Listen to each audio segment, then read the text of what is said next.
सह्याद्रीमध्ये मी पल्लवी मुजुमदार आपल्या सगळ्यांचं मनपूर्वक स्वागत करते। व्रत आमुचे वेगळे, व्रत आमुचे देश सेवेचे, व्रत आमुचे सेवेचे देश रक्षणाचे असं बिरुद अभिमानाने मिरवणारी सेना। मुळात भारतीय सेनेविषयी आपण जेव्हा बोलतो तेव्हा भूदल, नौदल आणि वायुदल यांचे आपल्यावरती अतिशय अनन्यसाधारण असं हे तिन्ही दलांचं काम आहे। का अर्थातच या तिघांच्यामुळे आपण आपल्या घरामध्ये आपल्या कुटुंबियांबरोबर आनंदाने हसू खेळू शकतो, शांतपणे झोपू शकतो आणि त्याचमुळे आपल्या प्रत्येक आनंदाचे मोठे वाटेकरी ही मंडळी आहेत। जेव्हा असं म्हणतो तेव्हा त्यांच्याविषयी कृतज्ञता ही आपल्या मनामध्ये कायम असतो आणि त्या कायमच ती कृतज्ञता आपण व्यक्त करण्याची संधीही शोधत असतो। मुळात ब्रिटिशांनी जेव्हा 1934 साली भारतामध्ये रॉयल इंडियन नेव्ही सुरू केली तेव्हा ती पुढे जाऊन 71 साली या नेव्हीचं भारताचं जेव्हा पाकिस्तानबरोबर युद्ध झालं तेव्हा ऑपरेशन ट्रायडंटमध्ये भारतीय नेव्हीचं जे काम होतं ते अतिशय उल्लेखनीय होतं आणि म्हणूनच त्याची आठवण, त्याची यशस्वीता म्हणून 4 डिसेंबर हा भारतीय नौसेना दिन म्हणून साजरा होतो आणि या दृष्टिकोनातून आजचा हा सखी सह्याद्रीचा भाग। भारतीय नौसेना दिवसानिमित्त आजचा आपला विशेष भाग शन्नौ वरुणः आणि यासाठी खास 2 पाहुणे आपण आमंत्रित केलेले आहेत। त्यांची ओळख करून घ्या। कॅप्टन आशुतोष रिधोरकर सर, नमस्कार। सखी सह्याद्रीमध्ये आपलं स्वागत करते आणि आपल्या बरोबर आहेत madam lieutenant commander Swati Totawar. नमस्कार मॅम, सखी सह्याद्रीमध्ये आपलंही मनपूर्वक स्वागत करते। सरांविषयी सांगायचं म्हणजे गेली 25 वर्ष ते नौसेनेमध्ये कार्यरत आहेत। पाणबुडी विनाशक युद्ध कौशल्याचे सर तज्ञ आहेत। INS तावर या युद्धनौकेचे कार्य कमांडिंग ऑफिसर म्हणून ते काम बघतात। INS काकीनाडा, INS खोकरीचे कमांडिंग ऑफिसर म्हणूनही त्यांनी काम बघितलेलं आहे। Madam lieutenant commander Swati Totawar यांच्याविषयी सांगायचं म्हणजे लॉजिस्टिक विभागात अधिकारी म्हणून मॅडम कार्यरत आहेत। Naval pay office, clothing management software या क्षेत्रामध्ये सुद्धा, या विभागांमध्ये सुद्धा मॅडमचं उल्लेखनीय कार्य आहे।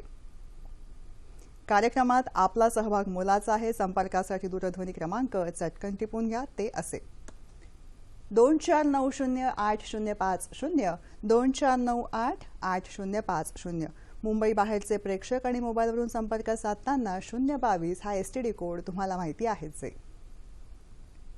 छोटीशी विनंती, नेहमीप्रमाणे प्रश्न विचारताना टीव्ही सेटचा आवाज थोडासा कमी ठेवा जेणेकरून आमचा आवाज तुमच्यापर्यंत व्यवस्थित पोहोचू शकेल। त्याचबरोबर विषयाच्या अनुषंगाने नेमके प्रश्न आम्हाला अपेक्षित आहेत। आजचा आपला विषय जो आहे तो शन्नौ वरुणः अर्थात नौसेनेचं हे घोषवाक्य आहे आणि त्या घोषवाक्याच्या अनुषंगाने नौसेना काम करते। तेव्हा नौसेनेचं कार्य कसं चालतं, त्या दृष्टिकोनामधून आपले विचार काय आहेत, आपली कृतज्ञता त्यांच्याप्रती काय आहे, या सेवेमध्ये दाखल होण्यासाठी काय करता येऊ शकेल आणि ही दिनचर्या कशी वेगळी असते, या सगळ्या वेगवेगळ्या बाबींविषयी आज आपण सर्वांगाने विचार करण्याचा प्रयत्न करूया। त्याचबरोबर हा जो नौदल दिन आहे आणि एकंदरीत डिसेंबर महिन्याचा पहिला आठवडा हा नौदल सप्ताह आहे। यासाठी जी थीम आहे, आजच्या दिवसाची थीम आहे Indian navy ensuring secure seas for resurgent nation. हे काय आहे हेही आपण उलगडून घेऊया। सुरुवात करूया आजच्या आपल्या गप्पांना। सर, ही जी थीम आहे ही नेमकी काय आहे? Ensuring secure seas for resurgent nation ही जी थीम आहे ही आपला भारत देश आज पुढे इकॉनॉमिकली आणि इन ऑल फोरम्स आपला भारत देश फार पुढे निघत चालला आहे आणि देश पुढे जात असताना जे आपलं इकॉनॉमिक डेव्हलपमेंट आहे ते समुद्रमार्गे होतं आणि त्याकरता समुद्री रस्ते जे आहेत, if you can call it समुद्री रस्ते, ते सिक्युअर ठेवणं ही फार मोठी जबाबदारी आहे। सांगायचं झालं म्हणजे भारत देशावर अनेकदा हल्ले झालेत पूर्वीच्या काळात। आपण इंडिया बनायच्या अगोदर जे कोणी हल्ले करणारे लँड रूट्सनी आलेत ते परत गेलेत नेहमी, पण जे समुद्रमार्गे आले ते आपल्या इकडे राहिलेत। त्यांनी आपल्यावर 200 वर्ष राज्य केलं। हे दाखवतं की समुद्री मार्ग किती इम्पॉर्टंट आहे। त्याला सिक्युअर ठेवणं हे एक फार इम्पॉर्टंट काम आहे आणि ते काम इंडियन नेव्ही करते। आता हे काम करण्यात नुसतं युद्ध करणंच असं काम नाही आहे, त्यात मॅरिटाईम डिप्लोमसी ही एक जी टर्म आहे ही सुद्धा याची सुद्धा कामगिरी आम्ही बजावतो। आपले मित्र देश ज्यांच्याशी आपला लँड रूटनी संबंध नाही आहे तिकडे जाणं, त्यांच्याबरोबर एक्सरसाइज करणं, त्यांना आपल्याबद्दल सांगणं, हे सुद्धा कार्य जे आहे हे इंडियन नेव्ही भारतीय नौसेना पार पाडते. तर जर देशाची डेव्हलपमेंट व्हायची आहे तर त्याकरता या सगळ्या ऍक्टिव्हिटीज ज्या आहेत त्या फार इम्पॉर्टंट आहेत आणि त्या इम्पॉर्टंट ऍक्टिव्हिटीज इंडियन नेव्ही पार पाडते. म्हणून ही जी थीम आहे या वर्षीची ती अशी देण्यात आली आहे. खरं, विकसित देशामध्ये किंवा विकसनशील टप्प्यावर असलेल्या देशामध्ये सर्वांगीण विकास होताना सागरी सीमांचं संरक्षण हे मोलाचं आहे, ते या थीममधनं अधोरेखित होतो. अगदी बरोबर. आणि त्याबरोबरच मी प्रेक्षकांची माफी मागेन की मराठीत मी तेवढं फ्लुएंटली बोलू नाही शकत आहे, त्यामुळे माझ्या बोलण्यात इंग्लिश वर्ड्स येतील, त्याकरता मला माफ कराल. मराठी माझी मातृभाषा आहे, पण मी फ्लुएंटली मराठी बोलू शकत नाही, याबद्दल मी आपली हात जोडून माफी मागतो. सर, आपले प्रेक्षक जे आहेत ते तुमच्या कार्यकर्तृत्वाविषयी जाणून घ्यायला उत्सुक आहे, त्यामुळे भाषा हा तुमच्या दोघांच्या बाबतीमधला अडसर हा आपल्या प्रेक्षकांना नक्कीच जाणवणार नाही याची मी खात्री प्रेक्षकांमार्फत देऊ इच्छिते. मॅडम, जेव्हा आपण महिलांचा सहभाग नौदलामध्ये आहे असं आपण म्हणतो, आपण स्वतः नौदलामध्ये आहात, मुळात या संधी, उघडत्या संधींविषयी आपल्याला काय सांगायला आवडेल? नौदलात बायकांचं कॉन्ट्रीब्युशन पुष्कळ आहे. बेसिसमधूनच आहे, कारण सध्या नेव्हीमध्ये लेडीज शिप्सवर नाही जात, कारण या सगळ्या शिप्स वॉरशिप्स असतात आणि त्याच्यात आर्ममेंट, गन्स, टॉर्पिडोज, मिसाईल्स ह्याची हे लॉन्च करायसाठी किंवा हे इन्स्टॉल केलेले असतात. तर त्याच्यामुळे राहायची जी व्यवस्था असते ती खूप कमी असते, जागा खूप कमी असते, काही गोष्टी शेअर कराव्या लागतात, लिव्हिंग स्पेसेस शेअर कराव्या लागतात. तर त्याच्यामुळे लेडीजला सध्या शिपवर जायची संधी नाही आहे. पुढे navy is trying to incorporate की काही चेंजेस करता येतील आणि लेडीजला अलाव करतील शिप्सवर जायला. पण नेव्हरदलेस लेडीजचा खूप मोठा सहभाग आहे फ्रॉम देअर ग्राउंड ऑपरेशन्स. तर त्याच्यामुळे काय आहे की लेडीजला पुष्कळ ब्रांचेसमध्ये घेतलं जातं. Logistics is one important branch. Medical स्ट्रीममध्ये लेडीज पहिलेपासून आहेत. नर्सिंगमध्ये, आर्मीमध्ये आहेत. Then we have in the navy ladies आहे एअर ट्रॅफिक कंट्रोलमध्ये आणि लॉ ब्रांचमध्ये आहेत आणि एज्युकेशनमध्ये आहे, कारण training is very important part of all officers and sailors in the navy. तर त्यांची ट्रेनिंग ह्याच्यातही खूप मोठा सहभाग आहे लेडीजचा आणि त्याच्यामुळे लेडीज व्हेरीड ब्रांचेसमध्ये आहेत आणि हल्ली ही ऑब्झर्वर ब्रांच, फ्लाइंग ब्रांचमध्ये पण लेडीजला घेणं सुरू केलं आहे. तर त्याच्यामुळे पुष्कळ सपोर्ट रोल्समध्ये लेडीजचा भाग आहे ह्याच्यात. अगदी नेमकं समुद्रावर नसतं, समुद्राशी निगडीत अनेक गोष्टी आहेत विविध विभागांमध्ये आणि तिथं महिलांचा सहभाग हा लक्षणीयरित्या होऊ शकतो. यात मी एक ऍड करू शकतो की नेव्हीची जो स्कोप ऑफ वर्क आहे तो इतका वास्ट आहे की त्यात जर लेडीजचं कॉन्ट्रीब्युशन आपण म्हटलं तर फक्त शिप्सवरती नाही आहे, बाकी सगळीकडे आहे. जो जे बॅक ऑफिस वर्क ज्याला आपण म्हणू शकतो, प्रेक्षकांना बॅक ऑफिस टर्म नीट कळेल की जे बॅक ऑफिस वर्क आहे की एक शिप समुद्रात जाऊन कामगिरी बजावून परत येईल याकरता मागे काम करणारे, बॅकग्राऊंडमध्ये काम करणारे जे लोक आहेत त्यातला एक फार मोठा पार्ट लेडीज आजकाल बजावतात इंडियन नेव्हीमध्ये. आणि ladies have always been part of armed forces. मी माझा एक पर्सनल याच्यात सांगेन, 1962 मध्ये जेव्हा इमर्जन्सी कमिशन आलं होतं त्यावेळेला माझ्या आईनी सुद्धा आर्मी मेडिकल कोर जॉईन केलं होतं आणि she served in the emergency commission. पण दॅट वॉज ऑल माझा जन्म व्हायच्या अगोदर झालेला आहे. पण कुठे ना कुठे तो एक आईचा हात जो असतो डोक्यावर त्याने हे झालं आणि म्हणून मी सुद्धा आज नेव्हीत आहे. तर लेडीजचं कंट्रीब्युशन नुसतंच युनिफॉर्ममध्ये असून नाही तर out of uniform also there is lot of support that we look up to.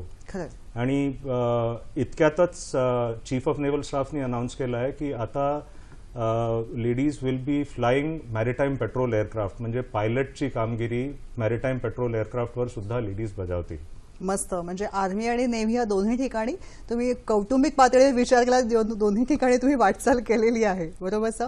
कार्यक्रमामधला पहिला फोन आलेला आहे, तुमच्या दोघांच्या परवानगीने तो घेते.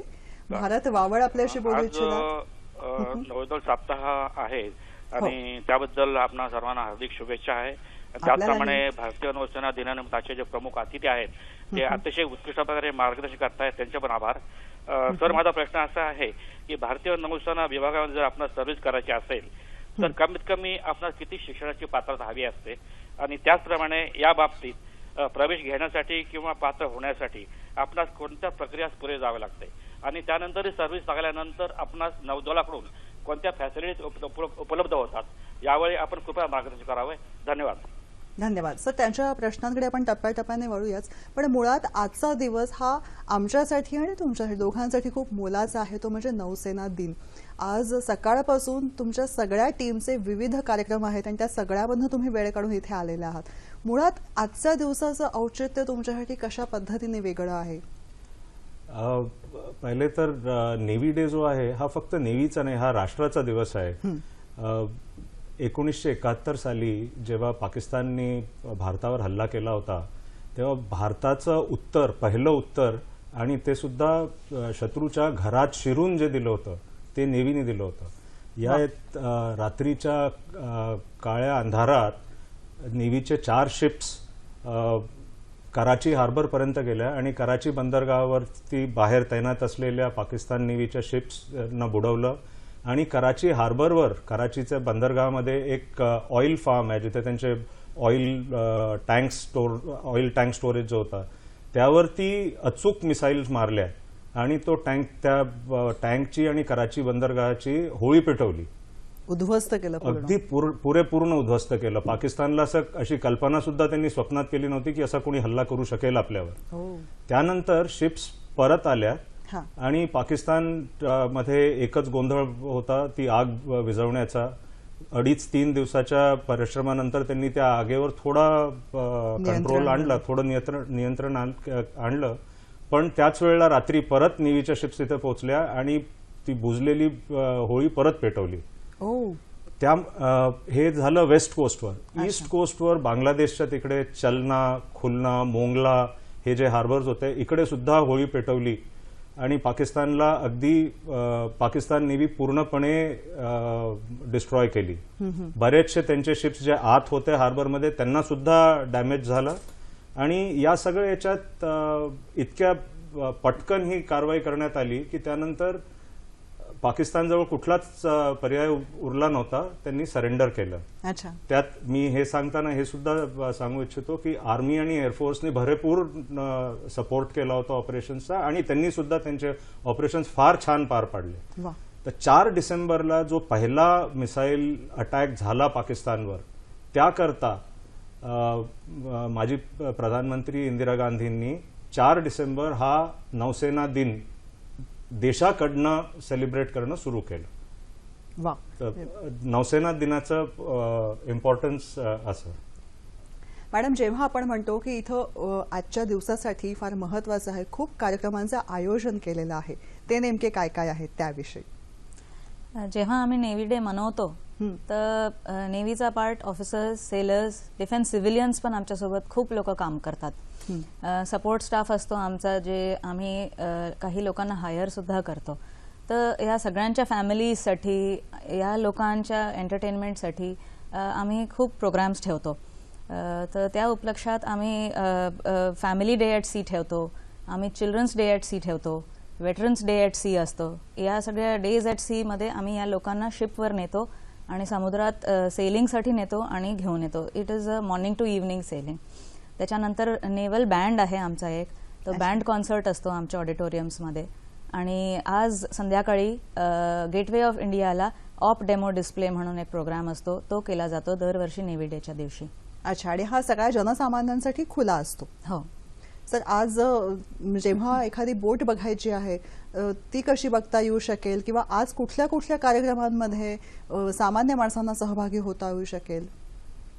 जसं स्वातीनी सांगितलं, नेव्ही डे सेलिब्रेशन सेलिब्रेशन इतकं जास्त आहे आणि we are so grateful to everyone that we cannot fit everything on one day.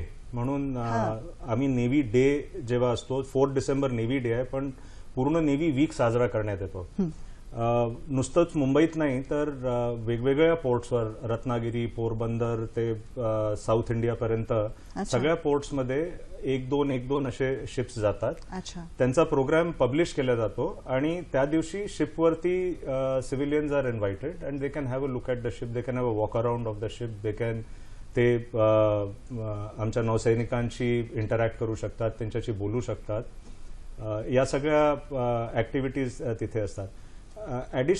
In addition to स्वातीनी जे सांगितलं, बरेचसे प्रोग्राम्स असे आहेत, जसं नेव्हीच्या स्कूल्स आहेत आणि दुसऱ्या स्कूल्स ज्या आहेत त्याकरता एक क्विज कॉन्टेस्ट ऑर्गनाईज करण्यात येते. एक फार मोठ्या लेवलची क्विज कॉन्टेस्ट असते. मग नेव्ही वाईव्स वेलफेअर असोसिएशन जे आहे ते एक हँडिकॅप चिल्ड्रन करता एक स्कूल चालवतात, संकल्प म्हणून. त्या मुलांना सुद्धा शिपवर नेण्यात येतं. समुद्रात नेऊन त्यांना शिपमध्ये कसं काम असतं, काय काय ऍक्टिव्हिटीज असतात, त्यांचं एक डेमॉन्स्ट्रेशन करण्यात येतं. असंच डेमॉन्स्ट्रेशन सगळ्या सिव्हिलियन्स करता, जे वेटरन्स जे रिटायर झालेले आहेत त्यांच्याकरता आणि त्यांच्या फॅमिलीज करता सुद्धा आयोजित करण्यात येतं. आजच्या तारखेत गेटवे ऑफ इंडियावरती एक टॅटू सेरेमनी आणि बीटिंग रिट्रीट सेरेमनी ज्याला म्हणतात ती ऑर्गनाईज केलेली आहे. ती फारच देखणी सेरेमनी असते, खूपच छान असते आणि मी प्रेक्षकांना आमंत्रित करतो की येऊन बघा, खूपच छान सेरेमनी असते. It is worth visit and worth seeing. मस्त. सर, तुमच्या कामाविषयी आम्हाला सगळ्यांनाच उत्सुकता आहे. जेव्हा आम्ही तुमची ओळख करून देतो तेव्हा एक विशेष शब्द होता, तो म्हणजे फ्रंटलाईन वॉरशिपचे कमांडिंग ऑफिसर. हे नेमकं काय आहे? तुम्ही INS तबर सांभाळता, हे नेमकं काय आहे याविषयी जाणून घ्यायला आवडेल. फ्रंटलाईन वॉरशिप म्हणजे युद्धपोत जी सगळ्यात पुढे आणि जी डिफेन्सिव्ह रोलमध्ये नाही पण ऑफेन्सिव्ह रोलमध्ये एम्प्लॉय होते, याला फ्रंटलाईन वॉरशिप म्हणतात. आपल्याजवळ आणि साईज वाईज शिप्स असतात. ज्या छोट्या शिप्स असतात त्या युजली डिफेन्सिव्ह रोलमध्ये असतात, की शत्रूचा आलेला हल्ला परतवून लावायला. पण काही शिप्स असतात ज्या आत जाऊन, दूर जाऊन शत्रूवर हल्ला करू शकतात. तर that is a frontline warship. मी एक Talwar class guided missile stealth frigate आहे, INS तबर, तिचा कमांडिंग ऑफिसर आहे. आपण नेव्हीत कॅप्टन जी टर्म यूज करतो, कॅप्टन टर्म सुरू झाली की शिपचा commanding officer is a captain. शिपवरती शिपचं पूर्ण काम कॅप्टनला बघायला लागतं, कॅप्टनच्या नेतृत्वाखाली असतं. राईट फ्रॉम लॉजिस्टिक्स रोल, म्हणजे शिपवरती सामान, शस्त्र, अम्युनिशन, वेपन सेन्सर्स त्याचे पूर्ण ऑपरेशनल ठेवणं, त्यापासून तर त्यांना कसं एम्प्लॉय करायचं, त्या वेपन सेन्सर्सचा कुठे वापर करायचा, कुठे एनिमीवर decision making in firing at the enemy, या सगळ्या गोष्टी ज्या आहेत या कमांडिंग ऑफिसरच्या चार्जमध्ये असतात. वाव. जेव्हा INS तबर विषयी तुम्ही आता उल्लेख केलात, हे नेमकं काय आहे? INS तबर ही एक फ्रंटलाईन वॉरशिप आहे, गाइडेड मिसाईल स्टेल्थ फ्रिगेट आहे. या शिपवरती, या शिपचं वैशिष्ट्य असं की या शिपवरती पूर्ण जगात weapon concentration, weapon and sensor concentration on a platform जे आहे हे सगळ्यात चांगलं आहे असं रिसर्च वेबसाईट सांगतात. की this is one of the most potent warship that is ever known to people in the world. आपल्याला स्क्रीनवर त्याचे काही फोटो दिसत आहेत सर. आता जो फोटो होता तो माझ्या मेन गन जी आहे त्याचा फायरिंगचा फोटो आहे. ही जी गन असते ही जेव्हा फायर करते त्यावेळेला पूर्ण शिप हादरते. ही शिप हादरते पण शत्रू जास्त हादरतो. वा, मस्त. ही एक फ्रंटलाईन, ही फॉरवर्ड गन आहे माझी. याशिवाय माझ्याजवळ सरफेस टू एअर मिसाईल्स आहेत, long range surface to surface missiles आहेत, अँटी सबमरीन रॉकेट्स आहेत आता सध्या जे स्क्रीनवर आपण बघतोय ते anti submarine rocket launcher train केलेलं आहे, एका बाजूला केलेलं आहे. त्याच्या पुढे surface to air missile launcher आहे आणि त्याच्या पुढे सगळ्यात पुढे द मेन गन आहे. याशिवाय माझ्याजवळ सरफेस टू सरफेस मिसाईल्स आहेत, ज्या लॉंग रेंज मिसाईल्स, अँटीशिप मिसाईल्स आहेत. ॲडिशनली माझ्या शिपवरती कामाव 31 हे हेलिकॉप्टर नेण्यात येतं.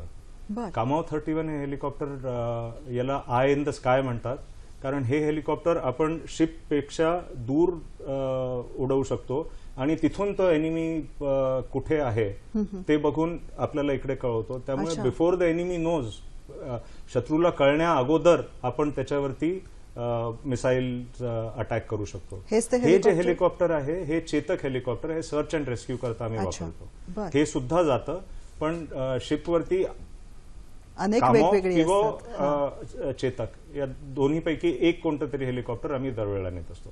म्हणजे नाव शिपवरती माझ्या इथे दाखवण्यात आलं, फोटोमध्ये ते दाखवता येणार नाही, पण पणडुब्बी डिटेक्ट करायकरता सोनार असतं.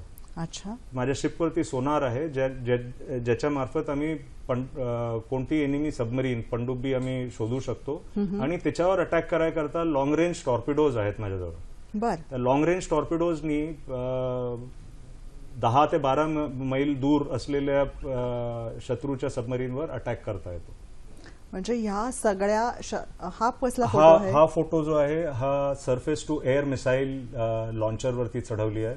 आता यानंतर ही मिसाईल टर्न करून शत्रूच्या एअरक्राफ्ट कडे फायर करतायत. वाव. म्हणजे ह्या सगळ्या शस्त्रास्त्र, त्याबद्दल मदत करणारी सगळी मंडळी, असं सगळं मिळून एक गाव त्या शिपवर बसलेलं असतं असं म्हणता येईल. अगदी. माझ्या शिपवरती जेव्हा कधी आम्ही बाहेर जातो तेव्हा 45 दिवसाचं, कमीत कमी 45 दिवसाचं राशन असतं. शिपवरती बाकी सगळ्या गोष्टी तर आहेच. शिपमध्ये एक छोटंसं सिक बे हॉस्पिटल सारखं, सगळ्या मायनर कामांकरता, मायनर एलिमेंट्स करता एक छोटंसं हॉस्पिटल, एक डॉक्टर सोबत असतं. त्या व्यतिरिक्त शिपमध्ये शिपची इंडिपेंडंट लॉन्ड्री, माझ्या शिपमध्ये 350 लोक कार्यरत आहेत. 350 लोकांचे कपडे धुवाय करता त्यांची एक मोठी इंडस्ट्रियल लॉन्ड्री, शिपमध्ये बार्बर, टेलर या सगळ्या गोष्टी सुद्धा आहेत. सांगायचं म्हणजे आपण जेव्हा कधी गावाला जातो तेव्हा बरेचदा असं मनात येतं की हे राहून गेलं तर मी तिकडे जाऊन विकत घेऊन घेईन. समुद्रात असं करता येत नाही, त्यामुळे या सगळ्या परिस्थितीत आम्ही सुसज्ज असतो. वाव, मस्त. ही खूप वेगळी माहिती आमच्यासाठी आहे. याविषयी आणखीन जाणून घेऊ. पुढचा फोन आहे. नमस्कार. नमस्कार. मला आजच्या दिवसाच्या दोघांनाही शुभेच्छा द्यायच्या आणि मला खरं ना स्टोरी सांगितली त्या ह्याच्याबद्दल, तर त्याच्यासाठी नेव्हीचं खूप खूप अभिनंदन. मला इतका प्राऊड फील झालं की आपल्या नेव्हीने असं केलेलं. तर मला खरं उत्सुकता आहे मेरीटाईम बद्दल. आपण म्हणालात ना सर की शेजारी राष्ट्राची काही गोष्टी शेअर करायला लागतात, तर त्या कशा प्रकारच्या गोष्टी शेअर करायला लागतात, इन्फॉर्मेशन म्हणजे, आणि कुठल्या लेवलच्या ह्यांना अलाव असतं? कारण कधी कधी घर का भेदी लंका ढाई असा आहे. तर जस्ट फॉर इन्फॉर्मेशन. धन्यवाद. धन्यवाद मॅडम. काय सांगाल सर? आम्ही जेव्हा कधी कोणत्याही फॉरेन पोर्टमध्ये जातो तिथल्या नेव्ही बरोबर आमचं इंटरॅक्शन सगळ्यात जास्त असतं. त्यामुळे आता आम्ही दुसऱ्या नेव्ही बरोबर जेव्हा इंटरॅक्शन करतो त्यात केवळ शेक हँड आणि हाय हॅलो असं नसतं, त्यात प्रोफेशनल इंटरॅक्शन बरंचसं असतं. आणि प्रोफेशनल इंटरॅक्शनमध्ये बऱ्याचशा गोष्टी अशा आहेत ज्या कॉमन मॅरिटाईम डोमेनच्या आहेत, ज्या आम्ही करतो ते सुद्धा करतात. आणि त्या याच्यामध्ये त्यांचे एक्सपिरियन्सेस आणि आमचे एक्सपिरियन्सेस सांगायला छान वाटतं की बरेचदा आम्ही जास्त एक्सपिरियन्स शेअर करतो, कारण Indian navy is one of the frontline forces in the entire Indian ocean. त्यांच्याबरोबर आम्ही एक्सरसाइजेस करतो. जशा बऱ्याचशा कॉमन एरियाजमध्ये पेट्रोलिंग करण्यात येतं. आपल्याला सगळ्यांना माहिती असेल गल्फ ऑफ एडनमध्ये जिथे समुद्री चाच्यांच्या जेव्हा हल्ले होतात. न्यूसन्स सुरू झाला होता त्यावेळेला Indian navy was the first one two deploy.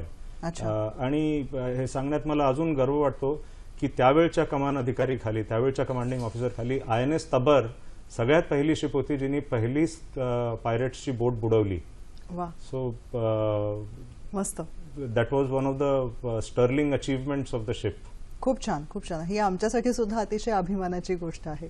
Madam, जेव्हा तुमच्या कामाविषयी बघतो तेव्हा तुमचं काम खूप वैविध्यपूर्ण आहे, पण नेमकं कसं असतं? लॉजिस्टिक डिपार्टमेंटमध्ये सध्या तुम्ही काम बघता, याआधी नेव्हल पे ऑफिसला तुम्ही होतात. हे बॅक ऑफिसचं सरांनी सांगितलं खूप मोलाचं काम महिलांचं इथं आहे, त्याविषयी जाणून घ्यायला आवडेल. लॉजिस्टिक्स ब्रांचमध्ये आम्ही खूप व्हेरीड वस्तू हँडल करतो. बरं. Rations is one part. जे नेव्हल पे ऑफिस आहे जिथे मी पहिले होते, ती that is the only organisation in the navy जे पूर्ण 60-70 हजार लोकांचं पे डिस्ट्रीब्यूट करतं, ऑफिसर्स आणि सेलर्सचं. सो ते एकच सिंगल ऑर्गनायझेशन आहे. It is not distributed over various cities. आणि त्याच्यानंतर आम्ही राशन्स आहे, पे आहे, ट्रॅव्हल फॉर्म्स आहे, वाउचर्स आहे, LTC ॲडव्हान्सेस आहे, machinery and spare parts, fuels आहे, फ्युएल, क्लोदिंग, ह्या सगळ्या खूप इम्पॉर्टंट वस्तू आहे जे लॉजिस्टिक्समध्ये हँडल करतात. तर pay is one major thing. Clothing सुद्धा जितके नेव्हीमध्ये सेलर्स आहे, 50-60 हजार सेलर्स, त्या सगळ्यांची क्लोदिंग नेव्ही फ्री देते. So clothing includes it is called a kit. जे सेलर्सला देतात it is called a kit. त्या किटमध्ये त्यांचे सगळे युनिफॉर्म्स असतात, बॅजेस असतात, टोपी असते, सॉक्स असतात, त्यांचं ब्लँकेट असतं, बेडरोल असतं, उशी असते, उशीची खोळ असते, चादरी असतात, एक मग्गा असतो चहासाठी, एक सीमन नाईफ आम्ही ज्याला म्हणतो. It is a multi utility knife cum कैची कम कॉर्क ओपनर, म्हणजे पुष्कळ गोष्टी असतात त्याच्यात. ऑल इन वन ते दिल्या जातं. तर या पुष्कळशा गोष्टी प्रोव्हाइड कराव्या लागतात. तर हे 60 हजार लोकांसाठी जेव्हा डिस्ट्रीब्यूट करावं लागतं, we have 51 clothing centres across the navy जिथून हे सामान डिस्ट्रीब्यूट होतं. अर्लियर क्लोदिंग सेंटर्स शिपवर होते. शिपमधल्या लोकांना शिपमध्येच सामान स्टोअर करावं लागायचं आणि डिस्ट्रीब्यूट व्हायचं. पण gradually we shifted them to bases, कारण शिपमध्ये मी सांगितल्यासारखं इतकी जागा नसते इतकं आयटम स्टोअर करायसाठी. नेव्हीमध्ये 14 टाईपचे युनिफॉर्म्स आहेत. तर इतके युनिफॉर्म्स इतक्या लोकांसाठी सरनी सांगितल्यासारखं 300-350 लोक एका शिपवर असतात. सध्या आमची जी विक्रमादित्य शिप, जी एअरक्राफ्ट कॅरियर आम्ही कमिशन केली आहे, त्याच्यात 2-2.5 हजार लोक असतात. तर इतक्या लोकांचे इतकं सामान ठेवायला जागा नसतं.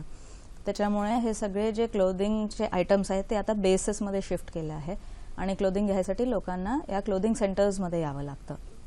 तर नेव्ही वाईड 51 क्लोदिंग सेंटर्स आहे जिथे क्लोदिंग डिस्ट्रीब्यूट होते आणि ही क्लोदिंग सेंट्रली प्रोक्युअर होते आमच्या नेव्हल हेडक्वार्टर्समधून. एक डायरेक्टरेट आहे, डायरेक्टरेट ऑफ क्लोदिंग अँड विक्चलिंग. ते कॉन्ट्रॅक्ट्स कन्क्लूड करतात आणि हे सगळे आयटम्स प्रोक्युअर करतात. जेव्हा या कपड्यांविषयी आपण बोलतो तेव्हा तुमच्या दोघांनाही विचारावं असं वाटतं, ये सफेदी का राज क्या है? एवढे पांढरे शुभ्र कपडे कायम बाळगणे हे सुद्धा एक तुमच्या कामामधलं आव्हानच आहे असं आम्हाला वाटतं. काय सांगाल? सगळ्यात मोठं आव्हान आय थिंक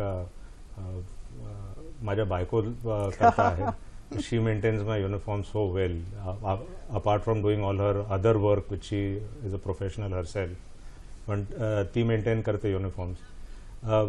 जे आता स्वातीनी सांगितलं त्यात सगळ्यात मोठं चॅलेंज माझ्या मते असं आहे की जेव्हा शिप बाहेरून परत येते, बंदरात जेव्हा शिप येते, त्यानंतर शिपला इमिजिएटली अगदी ताबडतोब परत दुसऱ्या कामगिरी करता तयार करण्यात येतं.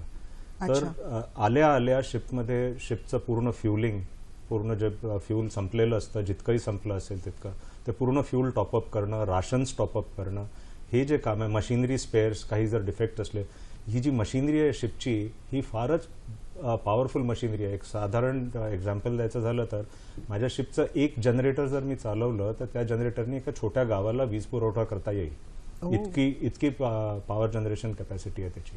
तर असे इतक्या हाय कॅपॅसिटी मशिनरी करता जे काही डिफेक्ट्स असले ते सगळे रेक्टिफाय करणं, या सगळ्या ज्या बॅकएंड ॲक्टिव्हिटीज आहेत, याच लॉजिस्टिक्स कार्डर आणि टेक्निकल कार्डर जे बेसमध्ये असतात ते जे पार पाडतात, I think that is a very major challenge apart from the normal part of looking after pay, clothing, victualling, या तर फार इम्पॉर्टंट गोष्टी आहेतच, या करण्यात येतात. या व्यतिरिक्त सुद्धा फार मोठ्या मोठ्या कामगिरी आमचे बॅक एंड ऑफिस बजावतात. सर, याच्यावरून मला एक छोटीशी गोष्ट अशी सुचली की सामान्य माणूस गावाला जाऊन येतो आणि आल्यानंतर ते सगळी बॅग रिकामी करणं आणि पुन्हा गावाला जायचं ठरल्यानंतर बॅग पुन्हा पॅकअप करणं, ही जी सगळी गोष्ट आहे, ही प्रोसेस जी आहे ती शिपच्या बाबतीत घडते. आणि शिप हे मोठं गाव आहे, एक वसलेलं, समुद्रामध्ये वसलेलं. बरोबर सर? अगदी अगदी. पुढचा फोन आहे आपटे मॅडमचा. नमस्कार. हॅलो, बोला मेघना आपटे. हा नमस्कार, मी मेघना आपटे बोलते आहे. मला प्रश्न विचारायचा आहे की विद्यार्थ्यांसाठी असं काही ह्या फील्डमध्ये येण्यासाठी त्यांना आकर्षण वाटावं. नमस्कार सर्वांसाठी. विद्यार्थ्यांसाठी काही. धन्यवाद मेघना मॅडम, प्रश्न पोहोचलाय तुमचा. त्यांचा प्रश्न आणि मगाशी भारत वावळ यांचा जो प्रश्न होता की इथं असलेल्या तरुणांसाठी असलेल्या संधी, आणि मेघना मॅडमचा मुद्दा जो होता की कुठल्या गोष्टीसाठी ते खास आकर्षण असेल. युनिफॉर्म हा एक मुद्दा आहेच आहे, पण त्याचबरोबरीने आकर्षणाचे मुद्दे काय असू शकतात? आकर्षण म्हणजे ॲडव्हेंचरस लाईफ आणि जॉब सॅटिस्फॅक्शन, विच माझ्या मते जॉब सॅटिस्फॅक्शन सगळ्यात मोठी गोष्ट आहे. येस. जर एक क्वालिटी लाईफ, ॲडव्हेंचरस लाईफ आणि जॉब सॅटिस्फॅक्शन जर आपल्याला हवं असेल तर navy is the profession for it. I think जे मेघना मॅडमनी आता विचारलं की आकर्षणाकरता काय आहे, मी सांगतो मला आकर्षण कोणतं होतं. मी नागपूरच्या बिशप कॉटन स्कूलमध्ये माझं एज्युकेशन झालं आहे. मला 6वीतली कविता आठवते, आवडतो मज अफाट सागर, अथांग पाणी निळे, निळ्या जांभळ्या जळात केशर सायंकाळी मिळे. मस्त. ही कविता मला त्यावेळेला फार आवडली होती. आणि मी आणि आई माझी सारखी सांगायची मला नेव्हीबद्दल, त्यामुळे मला नेव्हीचं आकर्षण झालं आणि मी नेव्हीत आलो. ते आकर्षण पासून इथपर्यंत येण्यामध्ये ज्या स्टेप्स होत्या त्या सुद्धा मी सांगतो. पहिली स्टेप आहे एनसीसी, जे आपल्या शाळेंमध्ये आणि कॉलेजेसमध्ये आहे. That is one of the stepping stone. त्या याच्यात बरीचशी तयारी करण्यात येते. एनसीसीचं सी सर्टिफिकेट असलेले जे नेव्हल विंग एनसीसीचे कॅडेट्स आहेत त्यांना नेव्हीमध्ये डायरेक्ट इंटरव्ह्यू करता कॉल मिळतो आणि आफ्टर द ड्यू प्रोसेस त्यांचं सिलेक्शन होतं.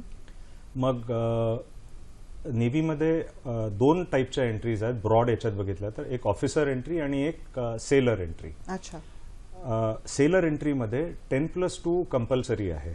10+2 सायन्स सब्जेक्ट बरोबर कंपल्सरी आहे. त्यानंतर ऑफिसर एंट्री करता 10+2 करत असताना 12वी झाल्यानंतर किंवा 12वीमध्ये ज्या वर्षी अपियर होतं स्टुडंट, त्यावर्षी स्टुडंट UPSCच्या एक्झाम करता अपियर करू शकतो. UPSC एक्झाम कंडक्ट करते वर्षातनं 2दा. त्या एक्झाममध्ये नेव्ही करता आणि नेव्हल अकॅडमी करता, NDA मधनं आणि नेव्हल अकॅडमीमधनं एंट्री आहे. ती एंट्री घेतल्यानंतर छात्र BTech करतो इंडियन नेव्हल अकॅडमीमध्ये किंवा BSc करतो NDA मध्ये. अच्छा. आणि मग त्यानंतर with specialised training he becomes an officer in the navy. जे स्टुडंट्स 10+2 नंतर ह्या एक्झाम्स देऊन नाही येत त्यांच्याकरता ग्रॅज्युएट झाल्यानंतर सुद्धा एंट्री आहे. पण या सर्व याच्यात, कारण navy is a very highly technical branch, the profession involves handling high precision computers and weapons, त्यामुळे सायन्स ग्रॅज्युएशन कंपल्सरी आहे. तर ग्रॅज्युएट एंट्री जी आहे ती BE किंवा BTech कॅन्डिडेट्स करता आहे. तसंच लेडीज करता सुद्धा all fields have got entries for the ladies. Swati, सांगशील जरा लेडीज एंट्रीज बद्दल? लेडीज एंट्रीज मी पहिले सांगितल्यासारखं navy is a 3 dimensional defence, part of defence. ह्याच्यात आपल्याकडे एअरक्राफ्ट्स आहे, आपल्याकडे हेलिकॉप्टर्स आहे, आपल्याकडे शिप्स आहे, वेगळ्या वेगळ्या तऱ्हेच्या शिप्स आहे, आणि वी हॅव सबमरीन्स. तर या तिन्ही एअर, सरफेस अँड अंडर वॉटरला सपोर्ट द्यायसाठी वेगळ्या वेगळ्या ब्रांचेस आहे. लॉजिस्टिक्स मी म्हटल्यासारखं, then law, education, air traffic control, आणि ऑब्झर्वर्स आता फ्लाईंगमध्ये. तर या सगळ्या आणि naval architecture that is also ship building, ship designing, हे पण एक खूप इम्पॉर्टंट ब्रांच आहे नेव्हीची आणि ह्याच्यात पण लेडीजला घेतलं जातं. तर शिप बिल्डिंग, शिप डिझाईन बद्दल मी सांगू इच्छितो की शिप बिल्डिंग आणि शिप डिझाईनमध्ये इंडियन नेव्हीनी जो इंडिजिनायझेशनला पुश दिला आहे तो फारच मोठा पुश आहे. आपण आज आपल्या देशात मोठ्या मोठ्या चांगल्या पॉवरफुल वॉरशिप्स कन्स्ट्रक्ट करतो. अगोदर आपण या सगळ्या वॉरशिप्स करता विदेशावर डिपेंडंट होतो, आपण तिकडून इम्पोर्ट करत होतो. त्या याच्यात एकतर आपल्याला टेक्नॉलॉजी जी आहे ती लिमिटेड येत होती, त्याच्या मेंटेनन्स करता आपल्याला बराच प्रॉब्लेम फेस व्हायचा आणि आपली स्वतःची ओन इंडस्ट्री काहीच बेनिफिट होत नव्हती. आता या इंडिजिनायझेशनच्या प्रोसेसमध्ये आपण या शिप्स आपल्या डॉकयार्ड्समध्ये कन्स्ट्रक्ट करतो. आता we are well on the वे.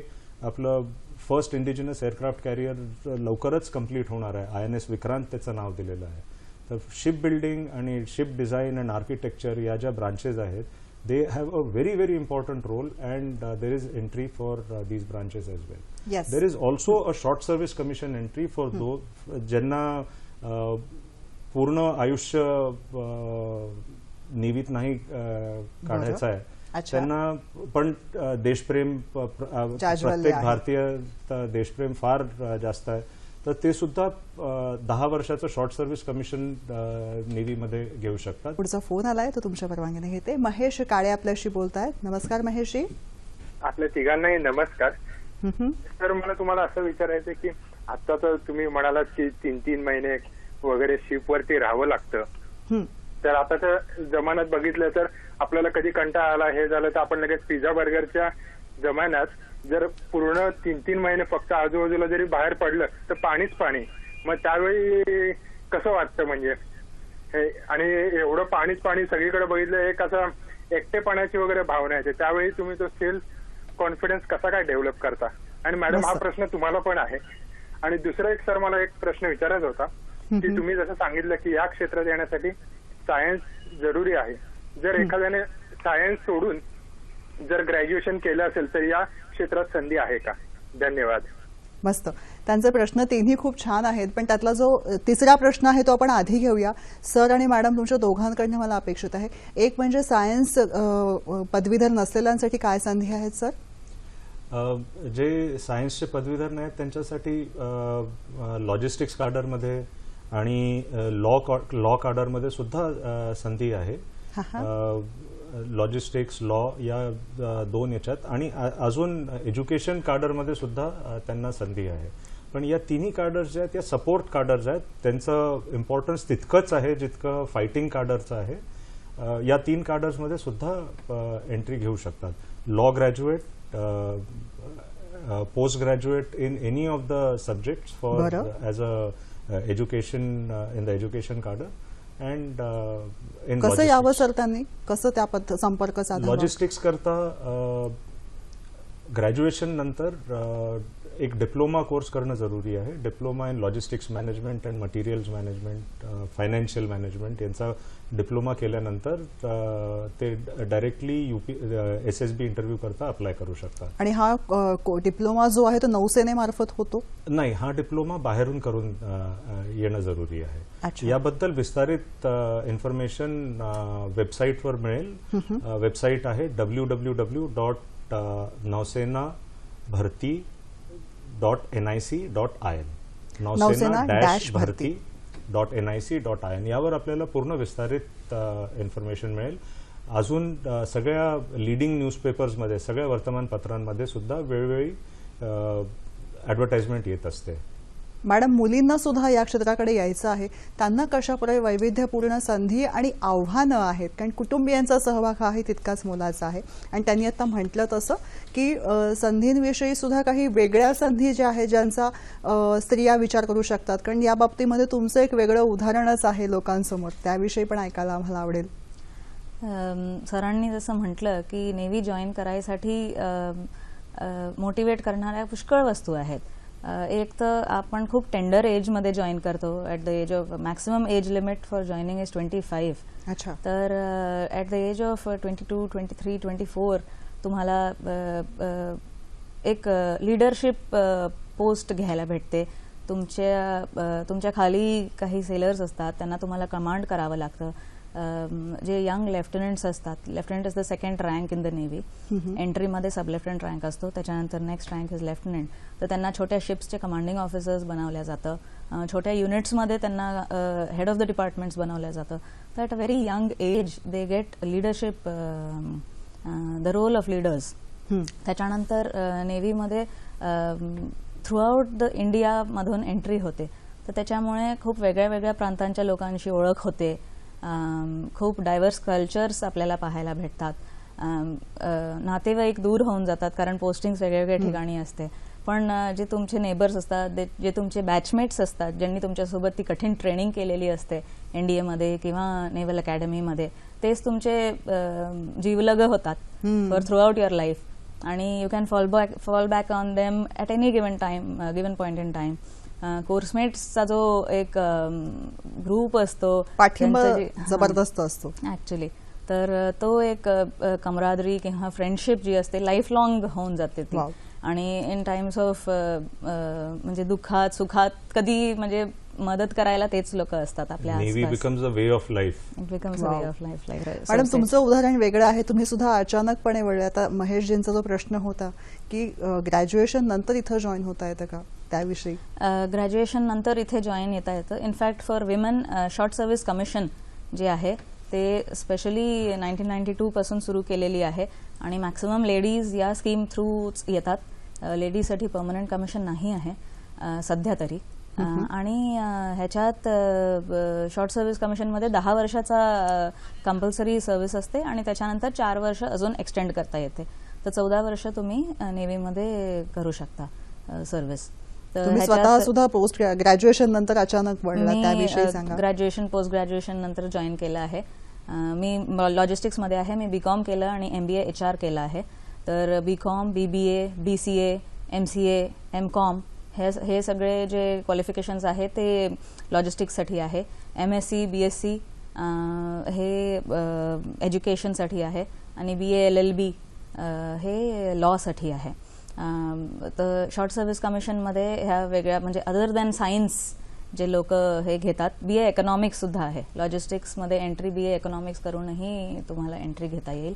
तर ग्रॅज्युएशन नंतर हा खूप चांगला स्कोप आहे आपल्यासाठी. त्यांचं त्या पुढच्या मुद्द्याकडे वळण्यापूर्वी मॅडम तुम्हाला ओघाने असे विचारते, कुटुंबियांपासून लांब असणं आणि कुटुंबियांमध्ये लहानपासून मोठ्यांपर्यंत अनेकांचा सहभाग असणे, महिलांची अटॅचमेंट कुटुंबाशी जास्त असते, हे सगळं कशा पद्धतीने तुम्ही डील करता? नेव्ही मी तुम्हाला सांगितलं की it is a way of life. जसं सरांनी सांगितलं, it is not an individual. नेव्हीमध्ये एकटा माणूस एकटी बाई नसते.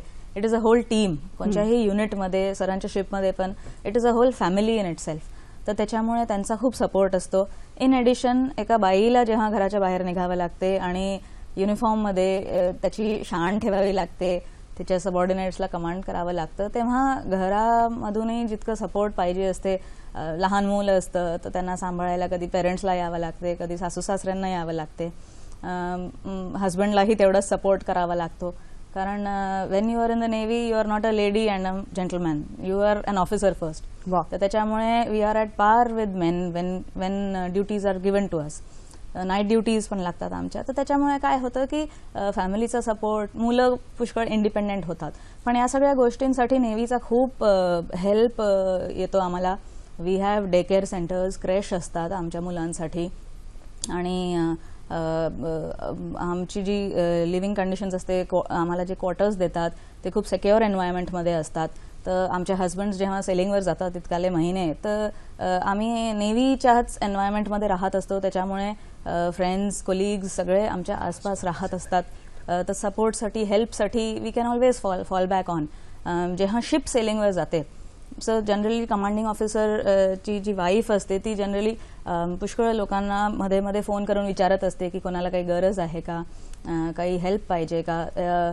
शिप्स लॉंग सेलिंगवर जातात, ऑफशोअर डिप्लॉयमेंटसाठी जातात, तेव्हा लायसन्स सेल्स खोलल्या जातात लायझन सेलमध्ये काही सेलर्सला आणि 1-2 ऑफिसर्सला पोझिशन केलं जातं.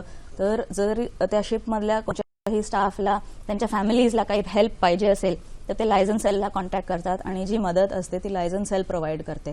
तर नेव्ही आपली खूप काळजी घेते in terms of all these things. Hospitals जवळ असतात, शाळा जवळ असतात, बसेस प्रोव्हाइड केल्या जातात. मुलांसाठी recreational activities, auditoriums, playgrounds, squash courts, tennis courts, swimming pools, I mean ह्या सगळ्या एंटरटेनमेंटसाठी क्लब्स असतात. तर या सगळ्या खूप फॅसिलिटीज असतात to take care of the welfare of people. आणि इतक्या सेलिंग नंतर, लांब सेलिंग नंतर जेव्हा माणसं वापस येतात to spend quality time with family, clubs असतात, थिएटर्स असतात, तर इटिंग जॉईंट्स असतात, रेस्टॉरंट्स सारखे. तर हे सगळे खूप हेल्पफुल असतात आणि त्याच्यामुळे apart from work also we have a very continual family life. तर त्याच्यामुळे वर्क लाईफ बॅलन्स मेंटेन करू शकतो आम्ही. सर, महेश काळे यांनी खूप महत्त्वाचा प्रश्न विचारला होता, तो म्हणजे असं समुद्राशी संवाद. पिझ्झा बर्गरच्या जमान्यामध्ये आज सतत आपल्याला नवीन नवीन हवं असतं आणि आज अचानकपणे तुम्ही 3 ते 6 महिने, 25 दिवस, 20 दिवसाचं काही मर्यादा आम्हाला आमच्या समजण्याच्या पलीकडे आहेत आणि चारी बाजूला बघितलं की समुद्र दिसतंय, पाणीच पाणी. मग एकटेपणाची भावना असते, काय असतं मनात? पिझ्झा बर्गर वगैरे हे फार काही म्हणजे हे नवीन नाही आहे. शिप्समध्ये आणि पूर्ण नेव्हीमध्ये the strength is the food. माझ्या शिपवरती तऱ्हेतऱ्हेचं, सगळ्या तऱ्हेचं फूड, पिझ्झा बर्गर सुद्धा मिळतात आणि त्याचा एक लेड आउट मेनू असतो. आठवड्याभरात आजच्या तारखेचं काय हे असेल हे पूर्ण लेड आउट असतं आणि pizza burger they are all part of it. सगळ्या गोष्टी अगदी छान असतात. तेवढं सगळं राशन तुम्ही घेतलेलं असतं? हो, सगळं राशन सोबत असतं. आणि I can say with pride की नेव्हीचे जे कुक्स आहेत they are one of the best in the country. खूपच छान व्यंजनं तयार करतात. तऱ्हेतऱ्हेचे व्यंजन बनवले जातात. जसे कोणते फेस्टिवल्स येतात सेलिंगच्या मध्ये त्यावेळेला त्या फेस्टिवलची स्पेसिफिक मिठाई बनवण्यात येते. वरण भात सुद्धा असतो. वरण भात तर सारखा वरण भात, खिचडी हे जर खायचं असलं तर ते सुद्धा अवेलेबल असतं. तर शिपमध्ये खाण्याचा अगदीच काही प्रॉब्लेम नसतो. शिपमध्ये इनफॅक्ट खाणं खूपच छान असतं आणि खाणं खूप छान असल्यामुळे शिपमध्ये एक जिम सुद्धा आम्ही ठेवतो, कारण अदरवाईज एवढ्या छोट्याशा जागे राहण्यामध्ये one will put on a lot of weight. मी सुद्धा जरा वेट पुट ऑन केलं आहे. But we have a very good life out there. त्यामुळे भरपूर खाल्ल्यावरती फिजिकली फिट राहणं हे सुद्धा एक आव्हान आहे. आम्ही सगळे लढवय्ये आहोत, कर्माचे लढवय्ये, त्यामुळे आम्हाला नेहमी फिजिकली फिट राहणं अगदी आवश्यक आहे. आणि समुद्राशी संवाद, एकटेपणाचं जे आहे की हो, जेव्हा शिप जात असते कितीही स्पीड करत असली तरी शिप नेहमी समुद्रात अगदी मध्यभागी असते. अच्छा. सगळीकडे बघितलं, पूर्ण 360 डिग्री जर आपण बघितलं तर समुद्राच्या आपल्याला क्षितिज दिसतो एकसारखाच आणि कितीही स्पीड करत असलं तरी आपण तिथेच आहोत असा भास येतो. अच्छा. पण हे सगळं होत असताना सेलिंगमध्ये त्याचा काही विशेष फरक पडत नाही, कारण जसं स्वातीने सांगितलं होतं, it's a way of life आणि there are so many activities together. तुमच्यासोबत तुमचे मित्र इतके सारे असतात आणि शिपमध्ये असल्याने you are staying in such close proximity to each other. त्यामुळे असं एकटं वाटणं असं कधीच होत नाही. आणि आमचं ॲज अ फॅमिली, जे स्वाती सांगत होती, as a family we are together for good. It is a thing for life. त्याचं उदाहरण द्यायचं झालं म्हणजे स्वाती वॉज माय कॅडेट. मी जेव्हा अकॅडमीमध्ये ट्रेनिंग कमांडर होतो त्यावेळेला स्वाती माझी कॅडेट होती आणि आज माझ्यासोबत इथे मंचावर बसली आहे. I feel very proud of the fact that my cadet has come up till here. Not only her, माझ्या शिपमध्ये जो माझा गनरी ऑफिसर आहे, माझा लॉजिस्टिक्स ऑफिसर आहे, हे दोघं सुद्धा माझे कॅडेट्स होते. तर it is we are always together. आम्ही नेहमी सोबत असतो, त्यामुळे असं एकटेपण किंवा असं कधीच वाटत नाही. जेव्हा आम्ही समुद्रात जातो तेव्हा फार मोठी कामगिरी, माझ्या मते आमच्यापेक्षा मोठी कामगिरी आमच्या फॅमिलीज बजावतात. कारण जेव्हा माणूस समुद्रात जातो तो या समाधानाने जातो की माझ्या बायको, पोरं, आई वडील यांच्याकडे कोणी ना कोणी लक्ष देत आहे आणि ते लक्ष देण्यात लेडीजचा फार मोठा हातभार असतो. My wife is in touch with all my men, with all their families. सारखं भेटणं, नुसतंच फोनवर नाही तर भेटणं सुद्धा सारखं होत असतं आणि everybody is well cared of. Hospital and all other facilities are available. त्यामुळे अशी कुठलीच चिंता अशी मनात येत नाही आणि जेव्हा when we go to sea, we go with an open mind that we will take charge of any event that comes up or any challenge that comes up. Madam, एका वाक्यात काय सांगायचं या क्षेत्राविषयी, तुमच्या कामाविषयी? मी फक्त हेच सांगेन की ही खूप चांगली प्रोफेशन आहे. एक खूप आम्ही क्लास 1 गेझेटेड ऑफिसर्स आहेत सगळे युनिफॉर्ममध्ये, तर त्याच्यामुळे हा खूप अभिमानाचा प्रोफेशन आहे. आय मीन मुलींनी हा प्रोफेशन सुद्धा कन्सिडर केला पाहिजे, कारण मेडिकल इंजिनिअरिंग सगळेच करतात पण ह्याच्यात इतक्या फॅसिलिटीज आहे आणि हे सगळं आहे ते खूप चांगलं आहे आपल्या सगळ्यांना. मस्त. आय हॅव नो फिअर या भावनेनं या क्षेत्रामध्ये यायला हवं. पण त्याचबरोबर हे दोघे प्रतिनिधी आहेत नौसेनेचे आज आपल्याकडे, त्यांनाही आपण सांगूया की आमच्या सगळ्या भारतीयांची हीच भावना आहे. तुमच्या कार्याला आमचा मनापासून सॅल्यूट आहे. पण त्याचबरोबर आम्ही असं म्हणतो की आम्हा सगळ्या भारतीयांचा घास रोज अडतो ओठी, सैनिक हो तुमच्यासाठी. आपल्या कार्याला मनपूर्वक शुभेच्छा देते आणि त्याचबरोबर आजचा दिवस तुमचा आहे आणि आमचाही आहे, आमच्या अभिमानाचा सुद्धा आहे. त्या कार्यासाठी सुद्धा भरपूर शुभेच्छा देते. मनपूर्वक आभार बिझी शेड्यूलमधून आल्याबद्दल. धन्यवाद. नमस्कार.